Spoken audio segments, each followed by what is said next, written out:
Un ex-militaire précédemment en service au ministère de la Défense et son complice ont tenté de perpétrer, dans la matinée du lundi 21 février 2022, un vol à main armée sur le sous-gérant de la station-service Corley, ex-Texaco, de Yopougon-Niangon. Mal leur en prit.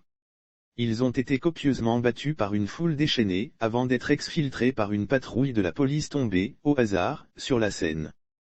SW, 48 ans, ivoirien et ex-militaire radié des effectifs pour violation de consignes et K.B, 44 ans, ivoirien et chauffeur professionnel ont été conduits, le lundi 21 février 2022, à la direction de la police criminelle, au plateau, à la suite d'un vol à main armée qui a mal tourné pour eux. Les bandits suivaient les faits et gestes de K.B.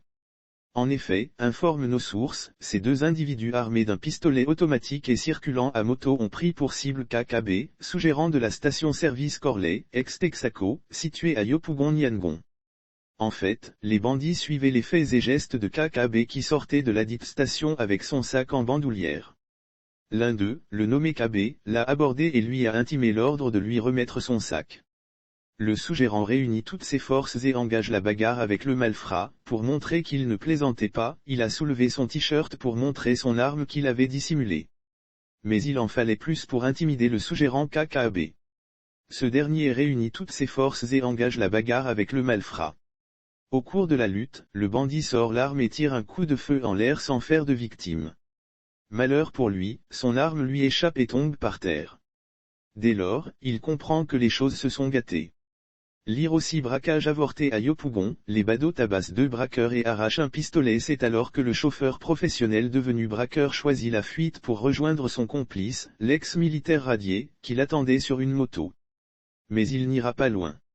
La foule qui suivait attentivement la scène réagit et réussit à interpeller les deux bandits.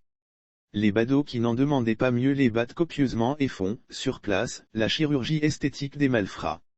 Le sang qui gicle est loin d'apaiser la colère des badauds déchaînés. Si l'ex-militaire radié a le visage tuméfié, son acolyte, le chauffeur devenu braqueur, est blessé à la tête.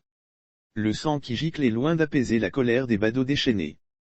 Finalement, une patrouille des éléments du commissariat de police du 17e arrondissement arrivée, à tout hasard, sur les lieux, réussit non sans difficulté à les exfiltrer, avant de les conduire à leur base à Niangon Sud. Le pistolet automatique de marque Beretta, numéro P325005, avec un chargeur garni de 2 munitions, de calibre 09 même, qu'il avait été arraché. Plus tard, ces délinquants ont été mis à la disposition d'une équipe de la direction de la police criminelle, compétente en la matière.